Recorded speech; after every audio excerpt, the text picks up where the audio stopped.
Efendim dün olduğu gibi bugün de çok önemli bir konuğumuz var aramızda. Kendisi dünyaca ünlü yönetmen Christian Petzold.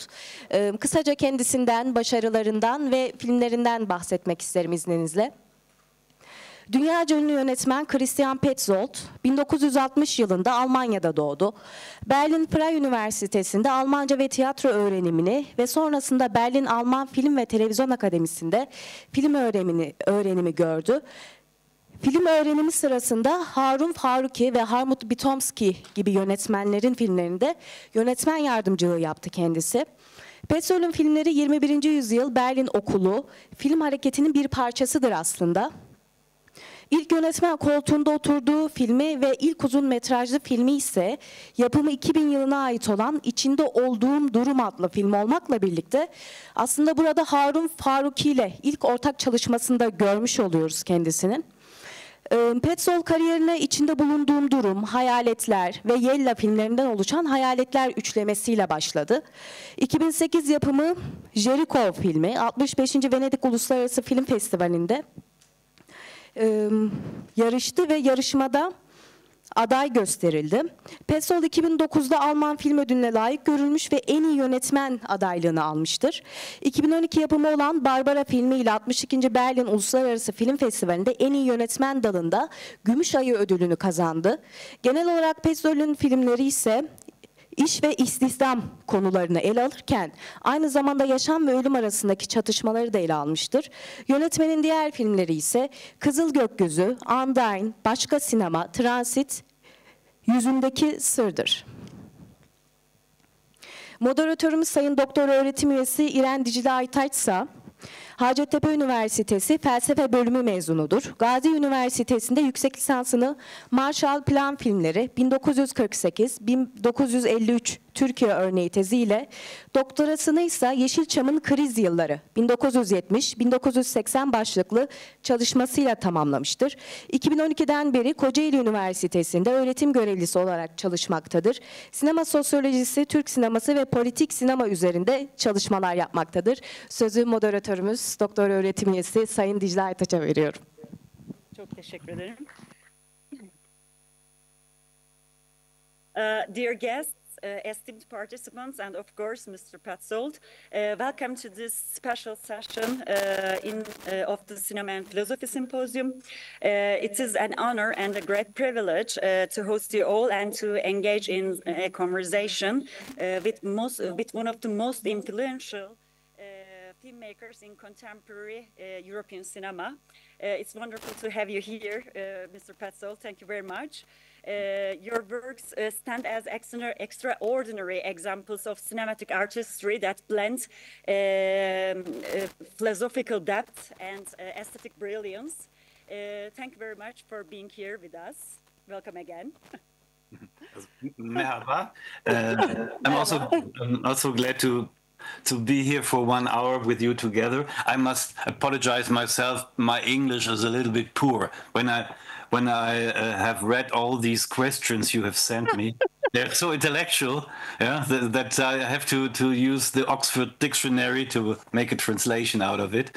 But I think we could have a 1 hour conversation with this 500 words in English I have in my mind. No.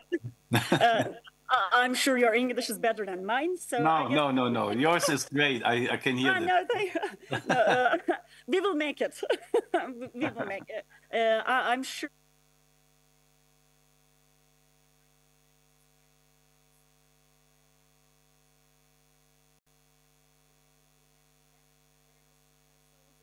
Previously gave a very insightful.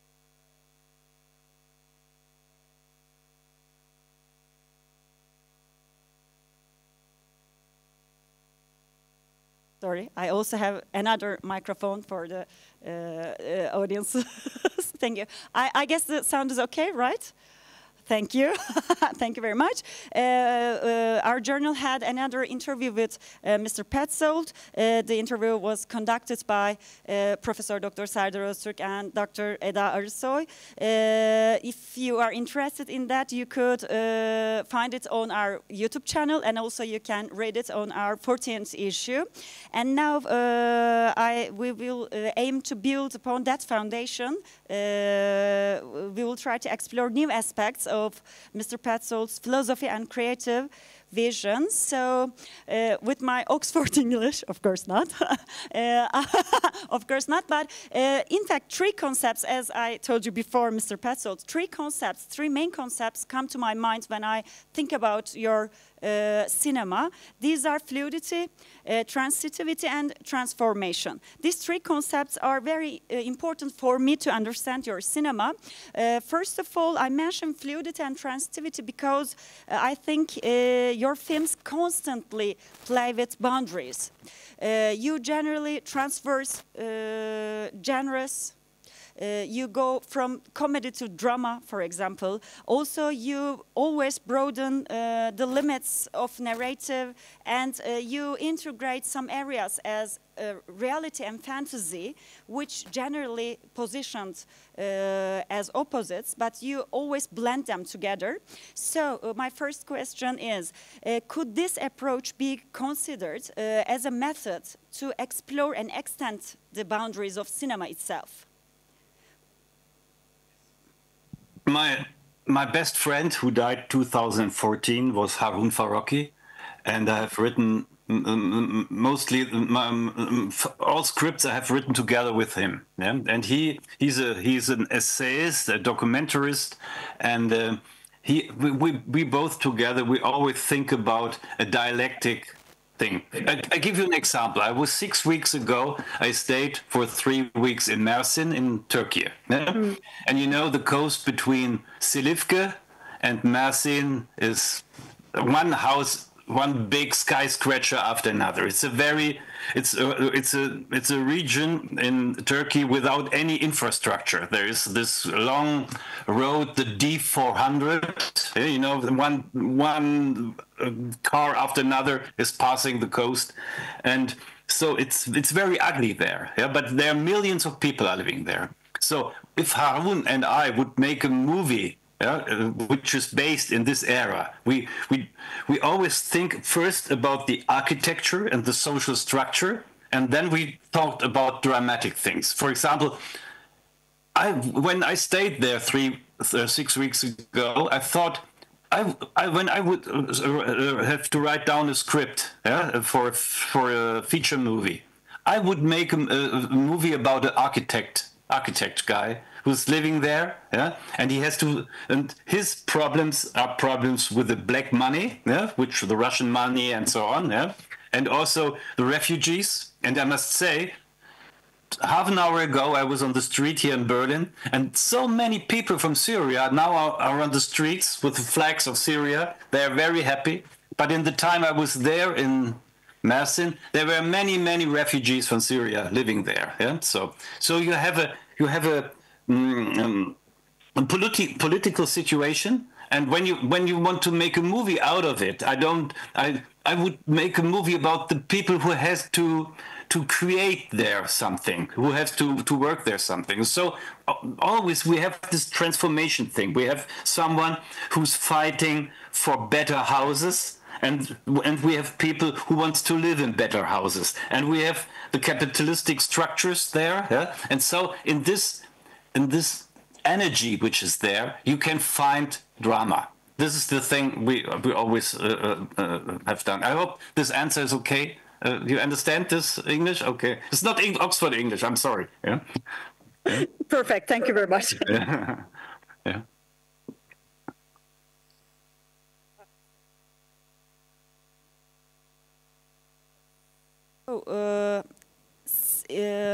With very parallel, in connection with your answer, I also want to ask you, your films are always having so much layers. As you said, you see, in fact, the reality, the life is very complex, is very complex. So when you're trying to make a narration of the life, it becomes more and more complex. But especially your films have very interesting blends of different perspectives and different layers. Like, for example, in your latest film, Roter Himmel, if my German is worse, worse than my English. Thank you very much. For example, we see influences of French summer films. We see an expo. Thank you. We see an exploration of an ecological catastrophe. Some scenes are very sweet and tender, and some scenes are very harsh and dramatic. We see a portrait of an artist. We see a narrative that goes in borders of reality and fairy tale. So how do you balance these different layers? Question. Really good. You know, in the time when we have this pandemic situation in Germany, yeah? In this time, I had written a script based on a novel by Georges Simenon. It was a dystopia script about a fascist society in the future, and. But in this pandemic situation, when everybody had to stay home, yeah, and there was no social life on the streets, everybody had to wear masks. There was fear everywhere. The young people, they don't have a club where they can dance. They don't have a cinema they can go to. Yeah. So in this time, I thought I read again all these books I loved when I was between 20 and 25. Yeah. I want to read them again. Yeah. I want to. Because, you know, when you are between 20 and 25, you're reading all the most important things are happening there. Yeah? And you have to have a second look on this time in your life. Yeah? And I read all the novels by Anton Chekhov again. Yeah? So this is my favorite writer for my whole lifetime. And I found a short novel, which I never read before. I thought I have read everything by him. But this short novel I found in a book, this short novel, 14 pages, not more, about two artists. Yeah? One is a painter, and the other is a writer. Yeah? And they are very rich. Yeah? One of them is very rich, and they have a house in Russia, yeah? in the landscapes somewhere. Yeah? And both are losers. Yeah, the painter is a loser, and also the writer is a loser. And they're talking the whole time, 24 hours a day. They're sleeping. They're on the porch. Yeah? They're drinking tea the whole time through. Yeah, and they're talking about art, but they're really losers. You can't understand. We don't like them really. Yeah? And then there was 2 kilometers away, there was another house with two young women. Yeah? One is a communistic teacher and her little sister. Yeah? So, and these four people met in this novel. Yeah? And these two losers, they don't understand that these two young women. I hear another voice. It's. I hope it's not in my head. Yeah? No, you're okay. Okay. I hope if both in our hand. Yeah.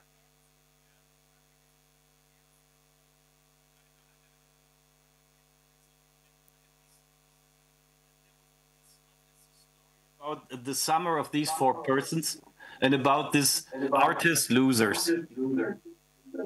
Okay, I hear myself. Sorry. Like an echo. Yeah. Yeah, I'm sorry. I guess my friends. Yeah. Okay. I think we are okay now. Please continue. Thank you. Okay. There was no echo anymore. And Roter Himmel, the red sky, is based on this Chekhov novel. Yeah? And then I thought about why we in Germany, we don't have these summer movies. You have in French, in the USA, you have summer movies. But this is always the same. Yeah, it's like in Turkey. You have 2 months of holidays, yeah, for the pupils and the students. Yeah? The months of July and August are too hot to go to school, and so you have 2 months. Yeah, you have to go there somewhere with your parents. Yeah, so in this 2 months, the society is mixing up on the beaches. Yeah, the rich and the poor. Yeah, the religious people and the secular people. Yeah, they are meeting there. Yeah, when they are very young, and they're mixing up, and something's happening there. And there are so many movies in French about these 2 months. In USA, there are always, also in the American cinema, there's movies like that, mostly horror movies. Yeah, you have a car with three girls half naked, yeah, and two boys, yeah, and they're a little bit stupid, and they're hearing loud, pop music, and they're dancing. It's a little bit we don't like them really, yeah. And then there was a petrol station. Yeah, there's an old guy in the petrol station, has just one tooth here. Yeah, and he said there is a shortcut you can use through the forest. Yeah? And so they were using the shortcut, and then one of the wheels are broken, and then there's a guy with a chainsaw and who has who have sexual problems, yeah, and started to kill the girls. Yeah? And so this is also a summer movie, yeah, because the most innocent girl survives, yeah, and comes out, and so it's a little bit like this. And I thought, why we in Germany we don't have summer movies like this? Yeah, when we have lost our stories, our summer stories, yeah, and there was a movie at the beginning of the 30s by Billy Wilder, Robert Siodmak, and Edgar Ulmer, People on Sunday. It's made in Berlin, and it's like a very like a neo-realistic Nouvelle Vague movie invented by Germans before before the fascism starts in Germany. Yeah? It's about one Sunday, young people near a lake here in Berlin, yeah, and the first kiss, they're dancing, their bodies are free. It's like a documentary. It's something very new, yeah.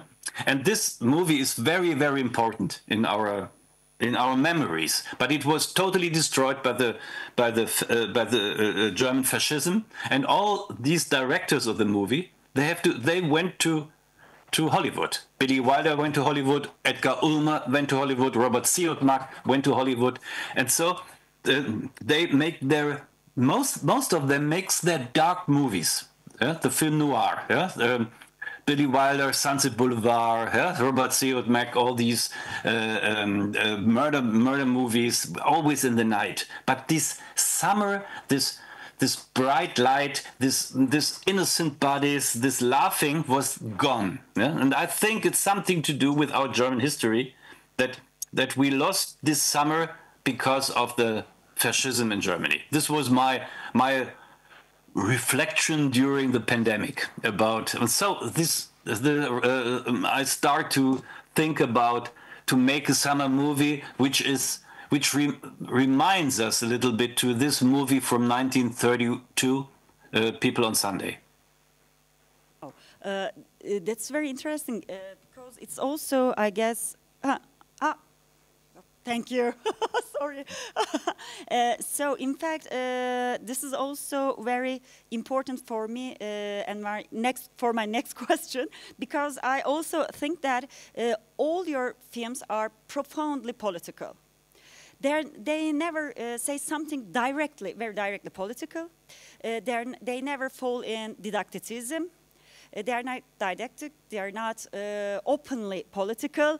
But always they are so political in means of describing how politics go through our veins, in the veins of our quotidian life. So I want to ask you about your thoughts on political function of cinema. Yeah, I must say, when I was 13 years old, yeah, in the middle of the 70s in Germany, my father lost his job. He was he has no job for more than 3.5 years. You know? And so I was very young at this time, and as you can see, that the guy who's who is the father with the law, yeah, is nothing. He was like a ghost, yeah? And he stayed there at home. He has no job. He has no structure. He has no place where he can sit down, because these apartments or flats are very small. They are made for a family. We have 2 rooms for the children, 1 sleeping room for the parents, 1 kitchen, 1 dining room, 1 bathroom, not more. Yeah. So, and when a father has to stay home for 24 hours a day, there is no place he can be by himself. So I can see that my father he went into his car.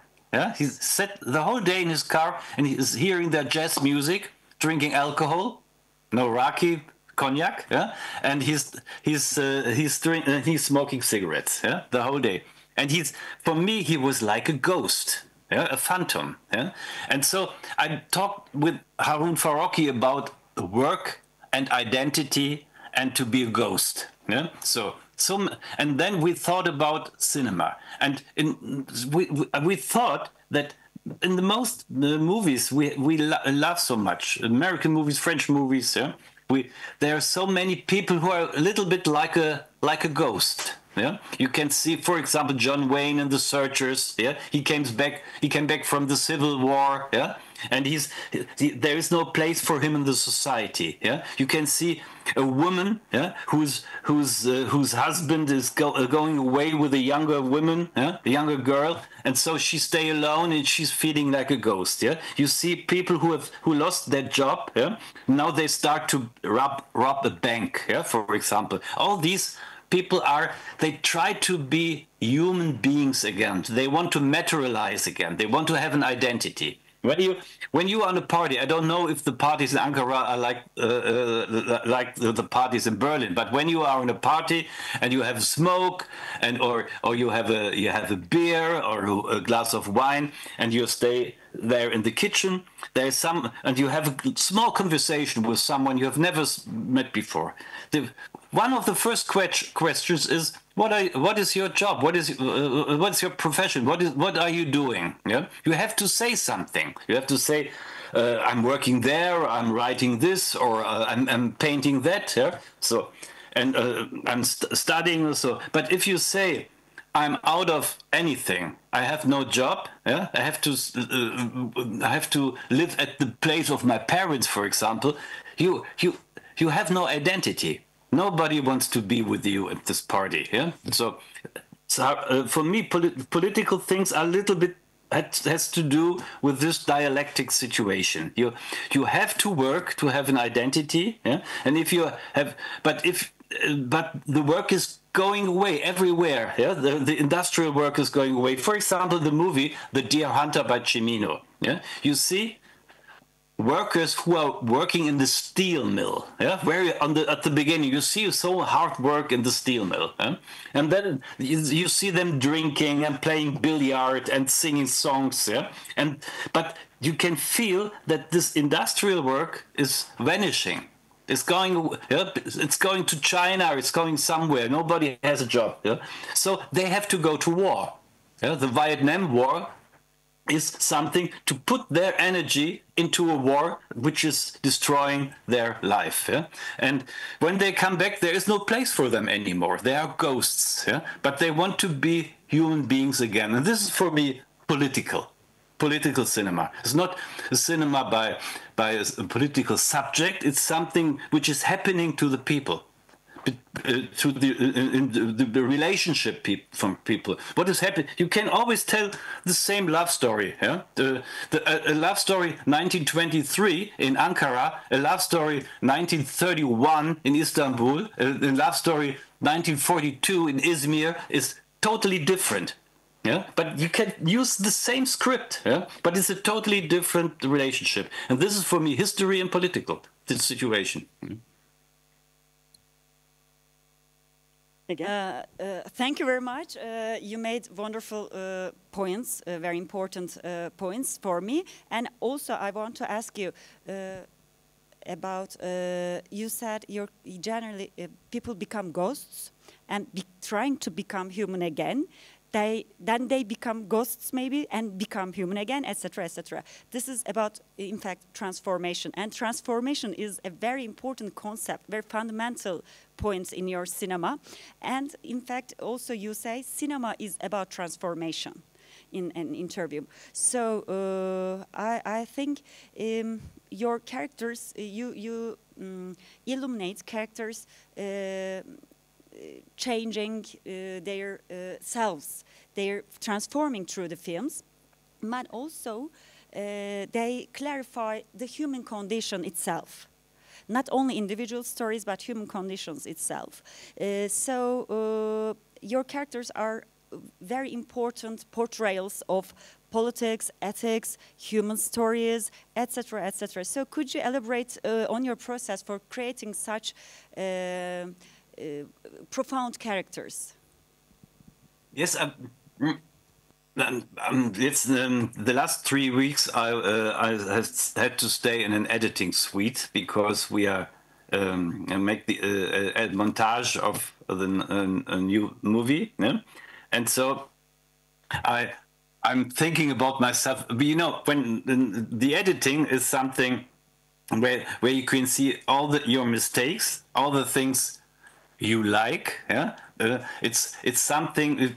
It makes everything clear, yeah. So and it's sometimes it hurts you, sometimes it gives you a very good mood, but often it hurts you, yeah. So and in this new movie, yeah, I think it was yesterday when I was on a walk back from the editing suite back to my flat here in Berlin. I thought about what is this movie about, yeah? So and it's about. You know, there is a quotation by a German philosopher Theodor Adorno, who said in Minima Moralia, who said there is no true life in a life of lies. Yeah. So I don't know if this translation is fantastic. Yeah?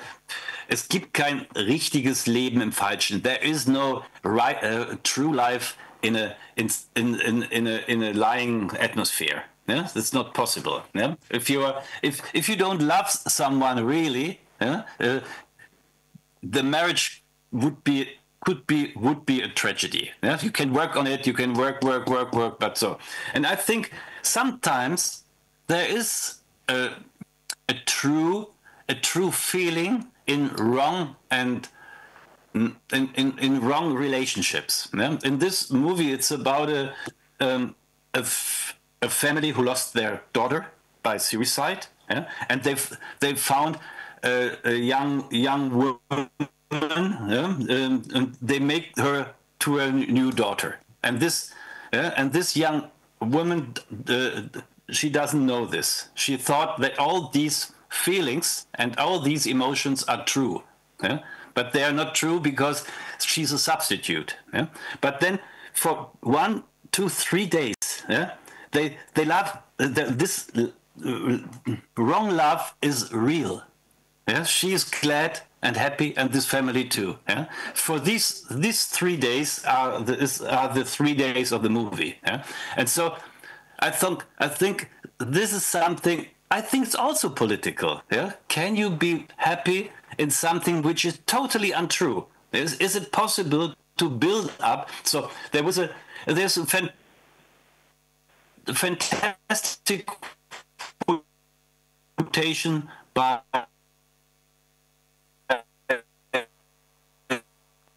communism, yeah, for example, yeah. Utopia, yeah? Hope, all these big ships are now now they're totally destroyed, and you can find the ruins of the ships are on the surface of the ocean. Yeah, yeah? So, and the only thing what we can do is put some of these pieces, yeah, together to build up a survival boat. Yeah. So, and on this survival boat, this is our utopia, and I think. I understand this is something in my movies I think so, that the people, the protagonists of the movies try to make some broken things together so they can live on for a short time or longer time, and I like this work to survive. Yeah? And when there was a fantastic sentence by Claude Chabrol. Yeah? They asked him. In Venice, they ask him why he's always make movies about women. Yeah? Here, Romy Schneider, Stéphane Audran, yeah? Isabelle Huppert. Yeah? Always, they're in the middle of the movie, the center of his movies, there's always a woman, mostly a woman. almost. So, and they asked him why is there always a woman, and he said, you know, men are living, women are surviving, and cinema is always about surviving. Yeah? So this is something I'm always interested is how we can survive. And this work on surviving, this is something I'm interested in. This could be a very small thing. Yeah? You know, so sometimes, for example, Nuri Bilge Ceylan, yeah? This is right, Ceylan. Yeah? There was this movie about this writer who have to come back into his in the small town of his parents. Yeah? There was a scene. Aytaç. Yeah. Yeah, that's right. Yeah, this is a fantastic movie. Yeah, and then he's walking there, and there's some young women working on the fields. Yeah, and he has contact to one of them. He knows her from school. Yeah, and then they're meeting under a tree for a cigarette. Yeah, there was a wind in the tree. Yeah, and there was just a look between there and with the cigarette, and there was everything in this moment. Yeah, They never will be together. She will marry another guy. He's a loser. Yeah. But in this moment, there's the utopia and the utopia should have been if everything was quite okay. This is also cinema. Yeah? I will come back to women in your films. This will be my next question. But before it, I want to ask you about this utopian kind of new perspective your films give us. In fact, they're not openly utopian, but for me, for example, your films always make me feel a sense of being on the threshold. Being on the threshold. I have stopped something is stopped, finished, but something new is coming, emerging.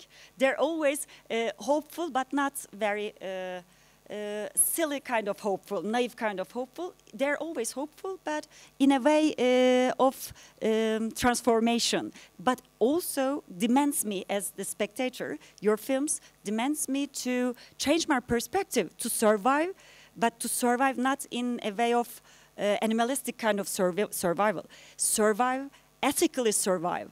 Ethically stand there as a person with hope, with transformation, with being open to new perspectives, with trying to change yourself, etc. So they ask me to find a position for myself,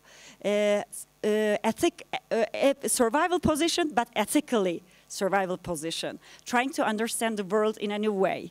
So I want to ask I'm curious about your thoughts on the power of cinematic tool to open up a new space for ethical understanding. Is cinema, can cinema be something opening us an ethical new ground to understand life? Yeah, you know, cinema for me was so important for me in my life, and not just the movies. To go to the movies, yeah. So to go, you know, I think it's a really tragic situation that the cinemas are vanishing everywhere. Yeah. When I was in Mersin, there's just one cinema in a mall. Yeah. When you are in Berlin, so many cinemas are now closed. Yeah. So. Everybody's at home and watching Netflix but to go to the cinema, yeah, is something that I saw a horror movie, the House of Wax, a new horror movie 3-4 years ago. And so in this horror movie, there is a small village in a forest. Yeah? In this village, all the protagonists will be killed. Yeah? This is a horror movie. Yeah? But this village was a village because there was a main street. Yeah? There was a restaurant, a petrol station, a church, yeah? And a cinema. Yeah? And when I was 2 years ago, I was in a small town in France, and I was astonished that they had 3 cinemas in this small town. 3, yeah. And one of these streets was the Rue Jean Moreau, for example. I was totally impressed by this. Yeah? And I asked them, "Hey, you have 3 cinemas in your small village?" And they said, "As a village without a cinema is not a village." So for me, to go to the movies, into a cinema, is very important in my life. And I've made one big experience, and I think you can find this experience in the closing scenes of my movies. I think there's something to do with this, with going to the cinemas, because I was always in a way, there was a big relief for me at the end of a movie when I have the feeling that the protagonist doesn't need me anymore. Yeah? When Charlie Chaplin is going down the streets, yeah, and he's vanishing at the horizon, yeah, he's for himself, and so I'm by myself too, and we both, Charlie Chaplin and me, or Buster Keaton and me, Stan Laurel and Oliver Hardy and me, for example, yeah, they are for themselves, and I am on myself, and this is something of freedom, I must say. Yeah? And when I'm then on my way back home from the cinema, I'm through the streets, have a cigarette. At this time, I was smoking. Yeah, many cigarettes. Yeah, and I was smoking. And for example, sometimes I go into a bar and have a drink. I was by myself, and I'm thinking about the movie, and I think that we can live on in a good way. This is something. Sometimes also in dramatic or tragic movies like Dog Day Afternoon by Sidney Lumet, when the young guy was shot at the end. Yeah. So, but something has happened. Something irritated the world. But the world of this movie doesn't need me anymore. But in a good way. I can go on, and I'm a subject, and I was not alone. Yeah. I was alone in the movies, but I'm not alone in my mentality. And this was an experience I made in the movies. And until today, there are some movies here in Berlin around my flat, and the best thing happened when my son, the Turkish name Dennis, because my wife is Turkey, so and Dennis came to me. Let's go to the movies, and we both go to the movies. We sit there together, watching a movie, and we go out, and we are not talking directly. We went home back the 10-15 minutes. We don't say any word, but we are part of a static society, and also a society of morality. And a part of this morality you pursue in your films also, I think, involves a strong reaction against phallocentrism. Male kind of narratives, male gaze, because your statements and also your films generally show us that you don't want to tell stories from the perspective of this conventional male perspective. For example, Nelly, Barbara, Nadia, they all diverge from conventional cinematic tropes. They're not stories of some men telling their desires about beautiful women, etc., or victim women. They may experience something very harsh, like being in a concentration camp, but she's not just a victim. She is some actor trying to gain back an identity, a life, etc. So. For example, Undine is particularly important example, I think, which is inspired from Bachmann's story, I guess, and you interpreted an overtly masculine patriarchal myth, and you created a fresh perspective. So would you say that your cinema strives for a more humane and egalitarian gaze? I think it has something to do. I'm a male director, and many of these protagonists in my movies are young women. Yeah, so this is a problematic situation. Yeah, because I'm watching their bodies, yeah, their faces, their behavior. Yeah, so and I'm always thinking a male protagonist who's watching them. I'm interested in him and not in them, because these two actors, Paula and Nina, are very, very intelligent. Yeah? And they're also, I must say, they're feminists. Yeah? I must say this. Yeah? And it's a great honor for me to discuss all things with them. And so they know that they don't want to be an object. Yeah. So our movies are always about women who are beautiful, for example, or yes, handsome. This is a male. Yeah? Beautiful women who are objects for a male perspective. Yeah? And they want to fight against this, to be an object. And this is their work. When Undine knows she's just a projection by man, a man who wants to have a naked woman coming out of the water, yeah, and give her sexuality completely to this man. Yeah? So this is a male utopia. Yeah? This is something you can find when you watching pornographic things. The women just are objects. They always have orgasms, yeah, and so they want to get out of this prison, yeah, and their work is the story. How I can escape these old situations. Yeah? This is the whole thing. And I think the movies are always a result of the discussions I have had with these actors. For example, at the end of Phoenix, I remember that when Nina is singing the song by Weil, Kurt Weil, "Speak Low," that is the final scene. The director of photography, Hans Fromm, he wants to. After she's singing this song, she have found her voice back. Yeah, she can sing. Yeah? So she's a subject again. Yeah, and so she can leave Germany. Yeah, so and Hans Fromm, the director of photography, the DOP, he said, "Oh, let's follow her." Yeah, when she's going outside, let's follow her with the camera. It's a fantastic movement. Yeah, we have tracks there. Yeah, so we can. It's a fantastic thing into the light. Yeah, so and I said, no, it's not possible, Hans. You are German. I'm German. Yeah, we killed them. Yeah, and now we want to follow them back to Palestine or somewhere. Yeah, but we are the guilty part. We have to stay and have to rebuild Germany. Yeah, something. But we can't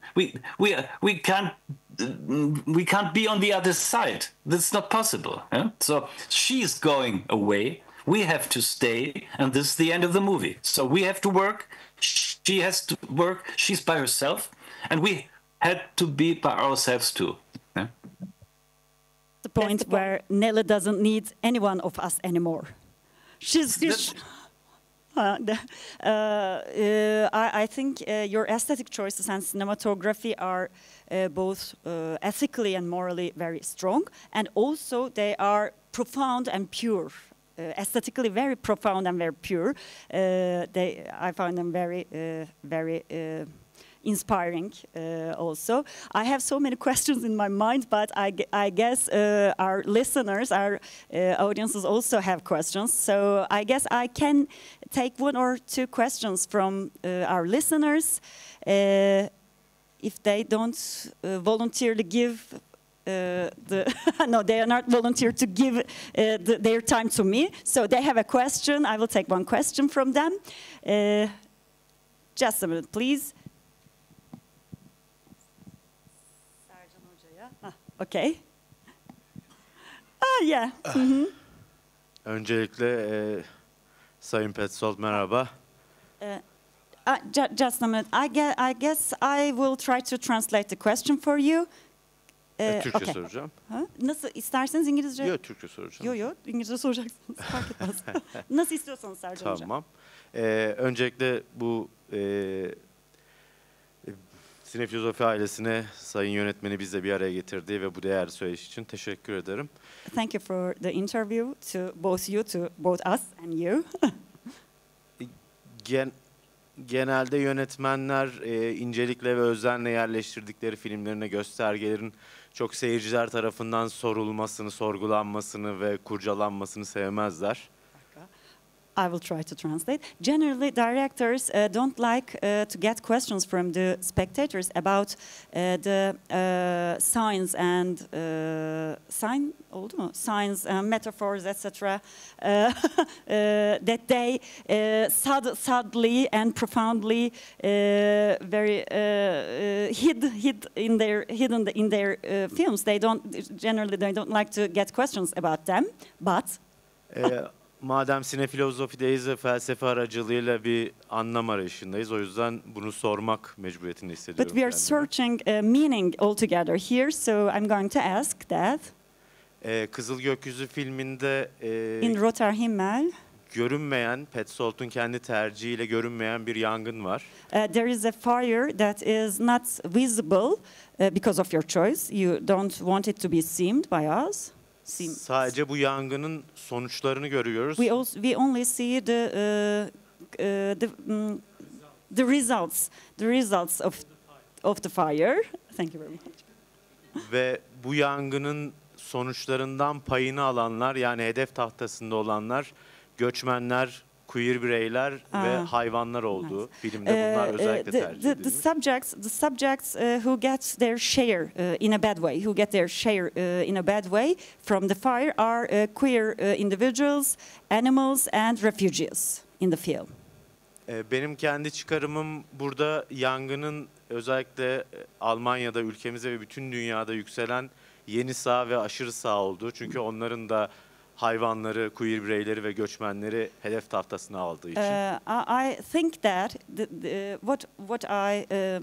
what I think about this fire is that it is a metaphor of the rising new rise in Europe, in our country, in Germany and the world, because new right is also getting stronger, and it is also targeting the same groups as animals, queer people, individuals with disadvantages, etc. Göçmenler. Refugees, immigrants. Peki kendisi bu görünmeyen yangın kendisi için neyi temsil etmekte? So what this fire means to you? First, it's not a metaphor fire, and the first I must say this. Yeah, yeah. All fires are metaphoric. So, later, when we have to find a narration, but at the beginning it was like this. When my kids were 3, 4, 5 years old, my daughter and my son, yeah, they love a book, a graphic novel about an ice bear with the name Lars. I hate this book. I have to read it each evening. I hate this book, but they want to hear it. And in this book there was a word, yeah, used. A German word. In German it's Totenstille. That means a dead silence. Dead silence. Yeah? And they asked me, what is Totenstille, what is dead silence? And I said, when nobody is talking, for example, when there's a silence in the room. But then they said, but we can hear something. We can hear the wind, yeah? We can hear noises by the heat, for example. And I said, okay, dead silence means there is nothing. Yeah? And they said, in our world, there is no room with dead silence. We never heard dead silence. Yeah? So, and then they said, I said, okay, you're right, there is no dead silence. Then we stayed 2018 or 19, we stayed in Turkey, because we always go to Turkey because of my wife, and 3 times a year. Yeah? And we stayed in the north of Silifke, and there was a big forest fire in Turkey, you remember? There really, so many really hard things happened there. And we go there into this forest, this forest was totally destroyed by the fire. And we went out of the car, and there was nothing, and there was no wind because you can't hear the wind because the trees are dead. Yeah, there are no birds, there are no insects. Yeah, there's nothing. Yeah, and my kids now, they are 15, 16, 17. Yeah, they said, "Is this dead silence?" And I said, "This is dead silence." And so you can say it's a metaphorical thing, but I think this fear that there is something working on in our world who created regions of dead silence. This could be regions of a dead silence of a society, a dead silence of forests, a dead silence of our conversations and our love and our hope. Yeah? So all these forest fires, yeah, they start to be metaphorical for ecological catastrophe, which is on our about nuclear things which are happening in everywhere in the world. And so, but in this movie, I like movies which are not metaphorical, but they. But the people who watch the movie went home and think metaphorically. This is okay, but the movie by itself doesn't have to have so many symbols. And the other thing is, I like directors who are more innocent than me, yeah? Who don't think so much, who don't talk so much. I like them. Yeah? Who said a little bit like John Ford or so. Who said, "Cameras here, action and cigarette and home." Yeah? I like this. Yeah? But cinema, when you are directing a movie, you have to talk the whole day for more than 2 years. You have to talk with the people who give money. You have to talk with all the people you work with the director of photography, with the actors, with the producers, with the audience. Yeah? You have to talk and to talk and to talk. So you have to talk. You can talk. It's your profession. And therefore, I think for me, I try to a language for these situations, yeah, to have a subject for my talking. Yeah? This is the only thing. But I would like to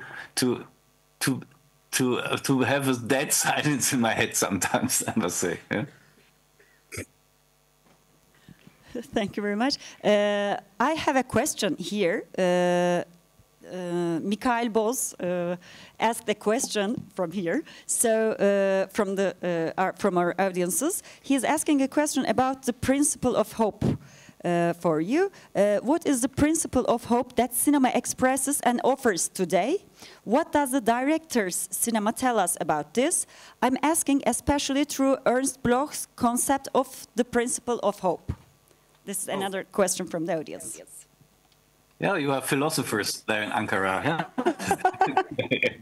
Okay, I think for me the best hope is when I came out of a cinema, and the best movies for me are movies when the reality which is around me is irritated by the movie, but it don't have to be criticized. Eh? It's a little bit irritated, and you see the world from another perspective. Yeah, and you see the world with a new curiosity. Yeah, and this is for me an utopian moment when the movies are reaching this. For example, this movie by Jonathan Glazer. Yeah, about the zone of interest. Yeah? The movie is something completely new, because fascism, Schindler's List, and everything. Nobody thought that you can make a movie about the concentration camps and the Holocaust and the Shoah again. Yeah, and then something totally new.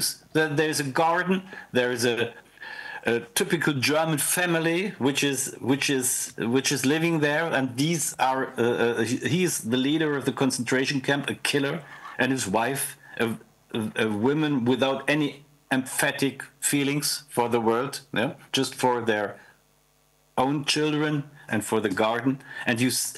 And I understand something of the Holocaust and the industry of the Holocaust by this movie. This is for me, it gives me hope. Yeah? I must say, this movie is so hard that it gives me hope. Yeah? Wonderful answer. Thank you very much. We have one more question.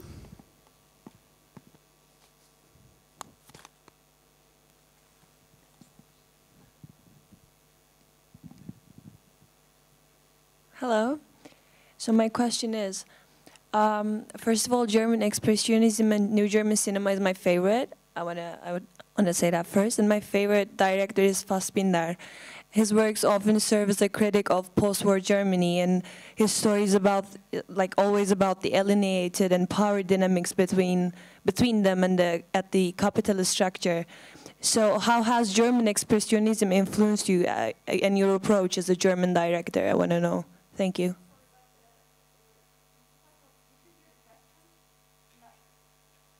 Speaking English, but I can't hear. I can't understand I'm sorry, I'll be the meaning. much clearer. Okay. Yeah. Okay. I guess.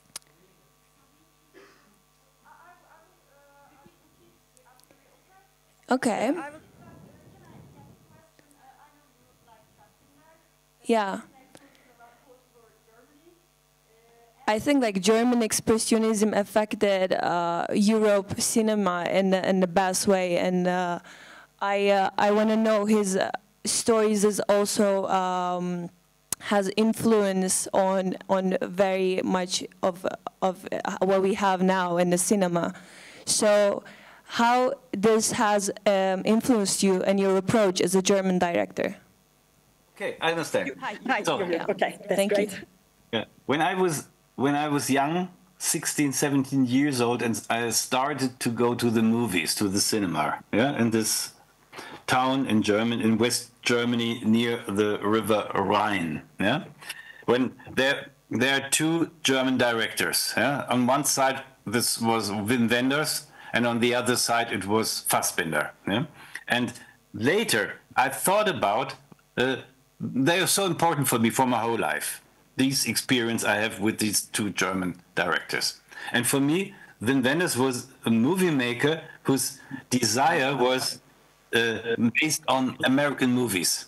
Yeah, he's looking for the regions in Germany which looks a little bit like like in a Western movie, yeah, near the German border, yeah, and so on. And on the other side, you have Fassbinder, whose desire is something which is inside Germany. Yeah? Wenders going to the outskirts, and Fassbinder goes inside Germany, into the structures. You can feel in the family structures. You can see the fascistic structures. Yeah? You can see it also in the homosexual groups when they yeah. So and then in Wenders they're male subjects who their desire is to reach something like California. Yeah. So for me, Wenders was someone who wants to escape, and Fassbinder someone who wants to go like in laboratorium, who wants to think, he wants to show us what is happening inside. And so these two directors are very, very important for me. But you can't see their movies in German television. It's so they're always talking about Fassbinder and Wenders, always. They're so proud and about the awards they have received, but you can't see them. Yeah. Yeah. You have to buy the DVDs, but they're not part of our life. Yeah? This is very hard. Yeah. Yeah, this is sad, but this is, I guess, something global. Yeah. I couldn't understand how we spent our time. It was a wonderful conversation. Yeah, 1 hour is gone. Yeah, I have so many. I must tell you, just one thing I love so much on Turkey television. I think it was 10 years ago. I'm watching Turkey. You know, my family in Turkey. Yeah, they have big dining rooms with big flat TVs. Yeah? And the flat TV is on for 24 hours a day. Yeah, but nobody's watching. They're sitting there, and talking and singing and make jokes. Yeah, so yeah. But on this evening, you can see Heat by Michael Mann. Yeah, in Turkish television, TRT or something like that. Yeah, and I said, well, can we watch Heat by Michael Mann together, please? Yeah, and so okay. And then there was a scene where, in this scene, Val Kilmer is smoking a cigarette, and it's forbidden in Turkey to show a cigarette in the television. So they pixel the hand of Val Kilmer, and so his pixeled hand goes to his mouth, yeah, and then smoke is coming out of the. And it was so obscene to see this, yeah? And so my whole Turkish family starts laughing very loud about this. It was so crazy. This I remember at the end of our conversation. Wonderful anecdote. Thank you very much. This was a very meaningful and very joyful, very wonderful conversation. Thank you very much, Mr. Petzold. But I think we should take you back again in our symposium, maybe, because we have so many questions still. And I know you're editing. Sorry. Professor Öztürk says that he will be in Berlin festival, so he will bring your plate present. He will present it to you by person, on person. He will visit you too. This was great. Thank you very much. Your words also invited us as your films to transcend boundaries. Thank you very much. I think you're editing your latest movie right now, as you said. So we are hoping to watch your movie in near future. We are so eager to see your film. Thank you very much for being with us here today. And I hope everybody, and I'm sure everybody enjoyed our session. So thank you very much, and hope to see you again in Cinefilosofi. Again and again. Thank you. Teşekkürler, and I hope I'm sure that we will meet again. Thank you very much. Thank you very much. Thank you, everybody. See you in our next session, Mr. Petzold. So nice to meet you. Thank you. So nice to meet you. I say goodbye. Bye-bye. Bye-bye. Everybody's waving to you right now.